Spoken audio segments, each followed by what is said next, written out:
is a growing chorus against China in the United States. The newly appointed chairman of the House of Foreign Affairs Committee said that countering China is going to be the top national security priority of the new Congress. He further added that his committee will be laser focused on conducting rigorous oversight and passing meaningful legislation to protect the country from the many challenges the US and its allies face on the world stage. Meanwhile, top Republican contender for US President Governor Ron DeSantis has also taken a strong stand against China. He said that he does not want any holdings in the country by hostile nation like China.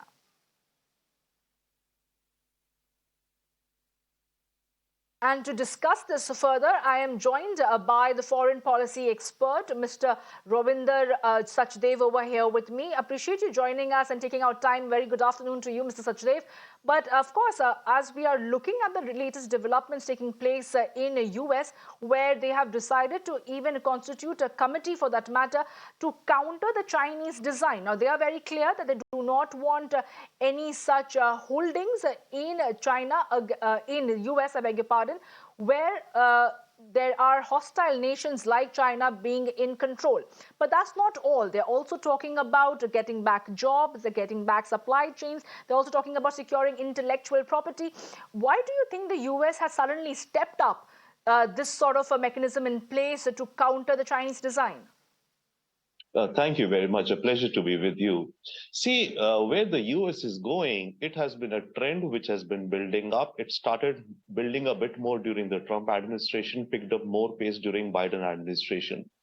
The big picture, if we were to look, I think is that US has realized, woken up and is alarmed that China will become the -- 1 empire of the world and displace the US. That is the big game which is going on. Now, in that big game, there is competition across all sectors, all spheres. And the key thing in this is, by the way, technology. And not only technology, but the technology standards. So whichever companies have the standards, you can think of it like a game between, the Apple operating system and Android. If you have an Apple, instrument, you can only use an Apple charger. So will the world of today be using only Chinese technology and therefore all the, plugged in devices to Chinese standards, which means Chinese technologies? And this is extending across space, it's extending across AI and all of that. That's the, big picture heading out there. Now, in the shorter term or the immediate term, also the issue with Taiwan has heated up. And the dangers to Taiwan imply not only Taiwan, it implies dangers to the next island chain, which is Japan, for example, and other American core interests, so to say, in the Indo-Pacific. So if Taiwan falls in some big picture, right, it establishes that China's supremacy is growing in Asia-Pacific, Indo-Pacific, and that the US has been unable to stop the Chinese bulldozer across Taiwan, which will further alarm and which will cause Japan also to, kind of really rethink what to do. So that's the big one. Now, but yes, coming back to the entire point that you're saying, it's a question of economy, jobs, and all of that. US is pumping in huge money, for example, like in the micro processors, semiconductors industry, and the so-called CHIPS Act, through which US is offering huge incentives to the tune of about $70 billion to its domestic industry or foreign industry to come in. As a consequence, TSMC, the Taiwanese manufacturer, the giant, they are going to open a plant, I think in Illinois or somewhere, a $10 billion and all. But even with those investments, it is not sure that America will ward off China, right? America, what all it's investing in the future of technologies and semiconductors and all, it still is not sure that it will be able to stop China's rise. I'll give you one example just today or yesterday, it's out there, a report in the Wall Street Journal, which talks about the sea container industry. Okay, and China, there are three main alliances, like airline alliances have groups. So there are three main groupings of sea containers or sea logistics worldwide, which own most of the ports and containers and container terminals. the Chinese company, Costco, yeah, Costco, One Alliance, they are operating over, I think it was 93 ports in over 56 countries. And just yesterday, they bought out 2 container terminals in New York. Now there is opposition to that. Now, America, what also it is doing in order to deny China the technology leadership, it is under the CHIP Act itself, right? It has, it is not allowing or passed a legislation that no American citizen or no American green card holder could work in senior executive positions in semiconductor industries in China. As a result, only the last 2 months, this came up in November, right?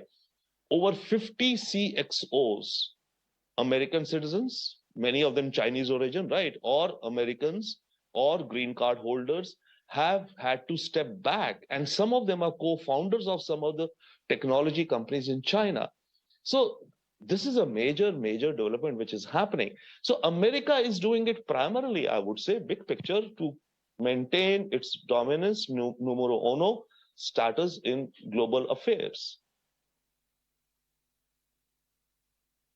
But Mr. Sachdev, this also comes at a time when there has been friction between the US and China over the trade deficit and the fact that China has been, like you mentioned, exerting pressure on Taiwan.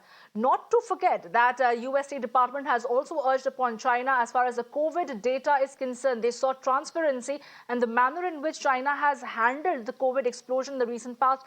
Even that wasn't satisfactory as far as the US Department is concerned. Do you think all of this also culminates in the fact that now US has put up this committee together to come up with a brand new policy vis-a-vis China? Oh, absolutely. And as you said in your opening, these things, the House majority has changed. Now it's the Republicans who are in charge, right? In fact, there are reports that the speaker who kind of took 14 rounds to get elected, McCarthy, he might be visiting Taiwan soon also, right?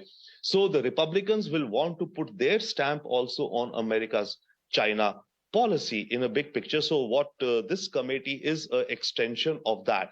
But in any case, overall, there is bipartisan, let's say, view of China in America. Now, therein, what happens, each party tries to outdo the other to claim that it's adopting a better stance. It has a more logical, approach towards the China issue, and it'll be, it'll be more macho as compared to the other. And if you look back, when Biden was campaigning for his presidency, one of his weak points was that Trump was saying that I am strong on China, Biden will be weak on China. So during the campaign trail, Biden had to up his ante and, lay out rhetoric as any politician would. No, I will be even more stronger on China, etc., etc. And when Biden came to power, he had to follow it up also. So similarly with the Republicans, they are going to up the ante, find fault with Biden's foreign policy on Ukraine. In fact, they're going to question the expenditure. They've already been questioning a lot, the budgets Yes. and allocations on Ukraine. And they would, try to build up the China, their own China narrative, their own China policy. Just one quick point. Today, for example, what the US is doing, there are major shifts happening. The Japanese Prime Minister would be, I think Kishida-san would be in Washington, D.C. in this week, today, tomorrow, or something. They are going to sign a major deal, which, I mean, it's not a new deal. It's the US base in Okinawa, the Marines, which are there, about 18,000. Those Marines will now be equipped with anti-ship missiles and other systems and all. And Japan has some small islands which are nearer to Taiwan, hardly 100 kilometers away. Okay, unpopulated kind of things. So this Marine base in Okinawa will now be modernized to establish American presence in these little islands about 100 kilometers from Taiwan, to which Japan is signing off. And Okay. just one last bit. Japan has doubled its, not doubled, it has announced to double its defense budget in the next 5 years. This year it has increased 20%. It is getting into manufacturing of its own missiles to develop its counter-strike ability. So far, Japan had been a pacifist nation notion, but now counter-strike missiles, 20% increased already. In 5 years, by 2027, Japan will be the world's third largest defense budget country. So Japan is majorly ramping up its military, basically, you would say, Yes. offense and defense also, in conjunction with the US. Appreciate you joining us, Mr. Sachdev, and making those valued inputs on this story that we were tracking very closely at Mirror Now. It's going to be new rules and new game that is going to begin hereafter, as the US has put forward a committee to come up with a new policy vis-a-vis China.